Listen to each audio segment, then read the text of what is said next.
When we started this trip, I think you might see along the way that you'll see, okay, we're on day 3, day 5, whatever. We were losing track of the days, but we had made arrangements to meet up with some friends in Oregon. Now, we left the Florida Everglades, went up to the Pensacola, Florida area, stayed for a month, and then we had 9 days to get across country to meet up with our friends.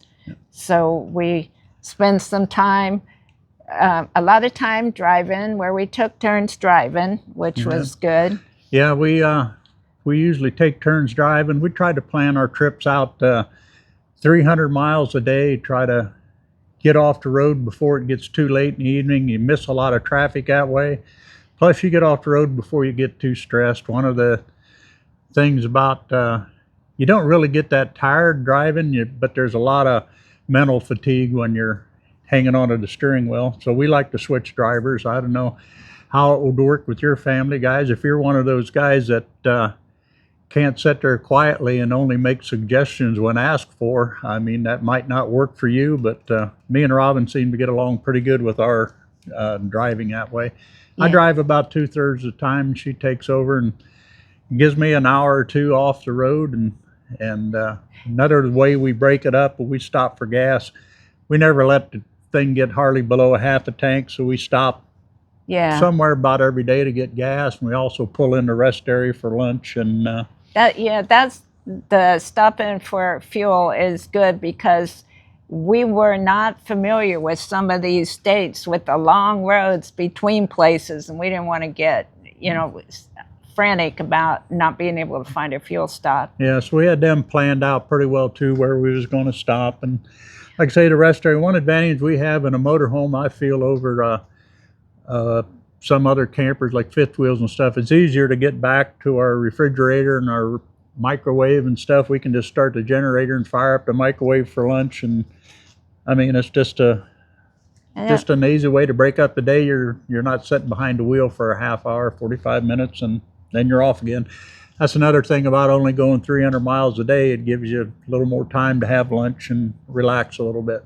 Yeah, I mean, it did get a little tiring, like setting up, tearing down every day. Yeah. And so when we got to our friends and parked, it was nice to sit still for a little while. Yeah, that's one of the stressors for me, is the setting down and tearing up. When you have a rig that has slides and jacks and stuff that are automatic, it's always you say a little prayer that they all work every day when you put them out, and then the next morning when they come back in. Ours worked flawlessly the whole trip. I mean, so I don't know why I worry about it, but I do. But because it's just a pain in the neck if they don't. But right, and you never know where you're going to be if you need tools or parts or anything. But everything worked perfect. So it was a great trip. I would do it again in a minute. I would probably slow it down a little bit, but we were on a time crunch to get there. And but one kind of funny story, one time, not on this trip, but we was leaving in our motorhome, the steps would not come in. So I could not get those steps to come in and couldn't figure it out, and crawled underneath there and checked everything. Finally took the steps off of the rig, and then about 4 or 5 days later, after stepping on a little step stool to get out and stuff, we figured out there was a button on the door that was stuck shut. So that's the reason our steps wouldn't come in. So there I am with the steps off, with the button that needed greased. But luckily, Dave was smart enough to figure out what to do about it. But we even had people helping us, trying to get the step to go in. Yeah. And finally, I don't know if it was a Tiffin owner's site that helped, or no, I think I finally just figured it out. I wasn't smart enough to ask for help. I just finally figured, after 5, I don't know how smart I was. It took me 5 days to figure it out, but but we managed. It's all good. I know that now. It's a story now, frustrating at the time, and I don't think we had any episodes on our cross-country trip. But no, nothing to speak of. No, so it was good. We got there and we had a great time. One of the concerns we always have when we're traveling in unfamiliar territory is the weather. When we got to Wyoming, we got a surprise. It was closing the interstate down on account of the wind one day. We heard that right after we pulled into our campground. So I went up and talked to the people at that campground, and she said, yeah, it's a real possibility that they would do that, and any rig would have to get off the road. So we just made plans. They told us that the best way to beat it was to get up early and leave early, because the winds don't start till like 2-3 o'clock in the afternoon. So we got up at dark 30 and hit the road, and got across there before we had to get off of it. So yeah, we saw places where they put the bars across the road, and they had pull-in spots where you could just pull in there and wait it out. But it, I mean, still gets windy. They just didn't want you out in the middle of nowhere stuck. Yeah. You know. So yeah, that's just one of the concerns. You always got to keep your eye on the weather when you're traveling. Yeah. One of the things you always need to plan for is a little bit of hidden expenses or extra added expenses as you're going along. We kind of got a surprise in Kansas. It wasn't much, but the campgrounds in Kansas, the state campgrounds, they charge you extra for your vehicle. So like where you got your motorhome, you're towing a vehicle, they charge you an extra, I think it was $10 to have that car there, which seems kind of weird because you know you're going to have a vehicle. And I think if you're pulling a camper, they charge you for the truck you're pulling it with. Yeah. So that was an extra added expense. And not much, but a surprise, because we get there and say, okay, we paid already. No, you owe. Yeah. You know. Another thing is in the western part of the United States, things are more expensive out there than what we knew they were, but we wasn't expecting how much more they were. Like campgrounds were higher, gas and fuel was higher. Food and everything was higher out there, so we just you got to kind of plan ahead. You want to plan a little extra in. I think Robin had the formula. What'd you say, to plan it and then to add half or something? So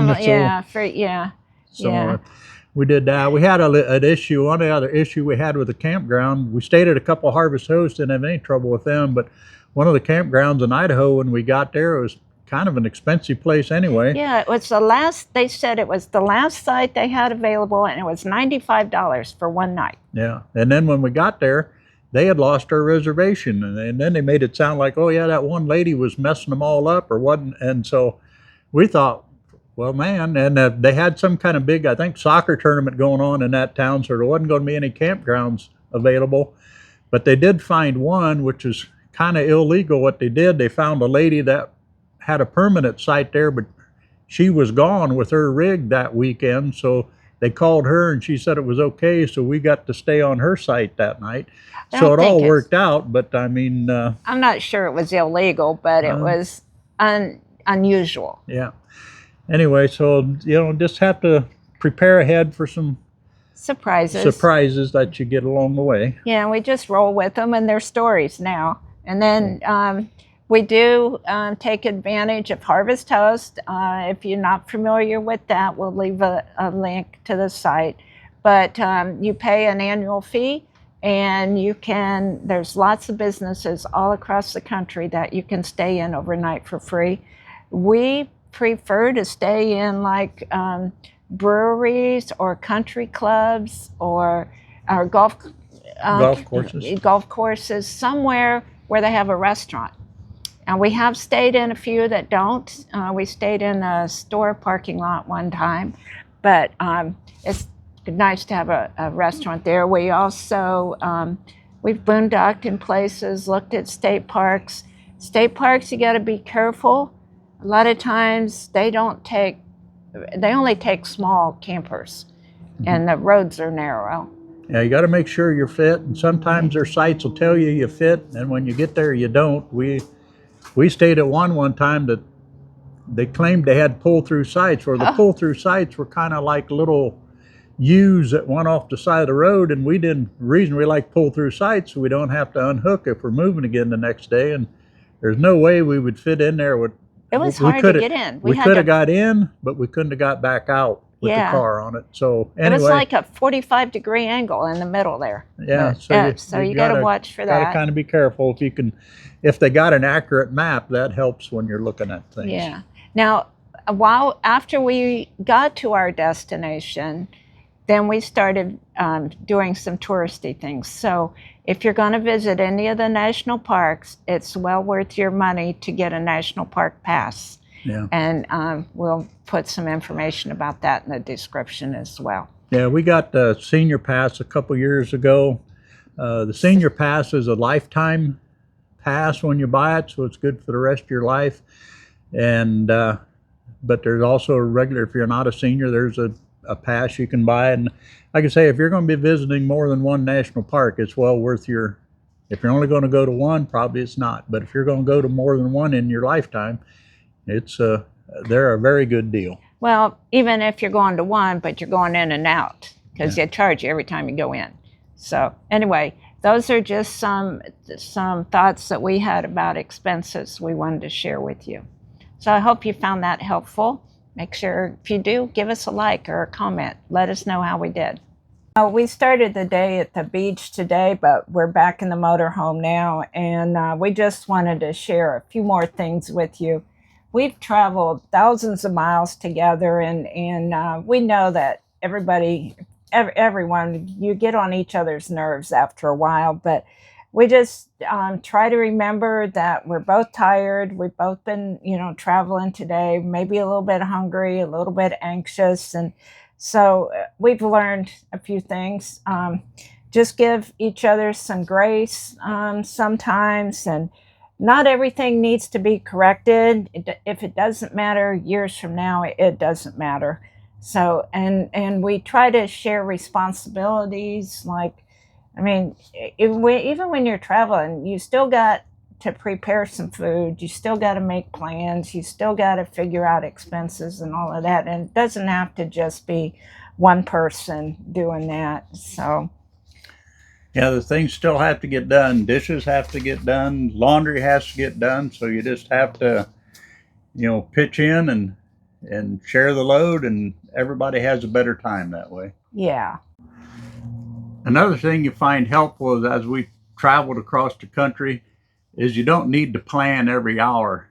We made the trip to the West Coast to visit some friends. We met up with our friends out there and did a lot of things. And we met up with our good friends, Jerry and Gina, and traveled with them coming back across the country. Hit a lot of places. So stay with us as we hit some highlights and some places you probably never even heard of. If you're looking for someone to give you permission to say it's okay to step out and step right into the RV lifestyle, you're probably not going to find that. But what you may find is that there's plenty of people out there doing what you would like to do. You can learn from them, others you meet along the way. You can learn from other YouTubers. So we'd like to encourage you to step out and give yourself permission to give it a try. It may be for you. Maybe you won't like full-time RVing, but just start small. Maybe go for a week or 2 weeks, and you'll find that it is a great lifestyle. There's planning involved. Mistakes are made, but that's in everything. And you can learn from those. And also, like I said, you can learn from other people that you meet along the way. There's a lot of YouTube videos out there that you can watch. But Dave's going to tell you a little bit about our first camping trip. We had a camper. We had a small fold-out one. Our kids were small, and so we thought, okay, we're going to go locally somewhere. It was about an hour away. We packed up everything we had, including our kids, and took off.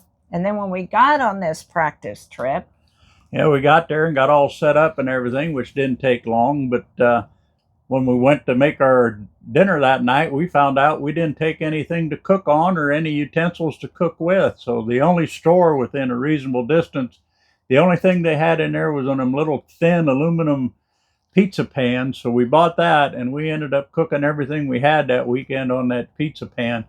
It wasn't real convenient, but we got it done. We learned how to adjust and adapt, I guess. So yeah. That's what we say. You can always learn from other people's mistakes. Get yourself a good checklist and keep going. So if you're looking for somebody to give you permission to escape your normal, we're here to do it.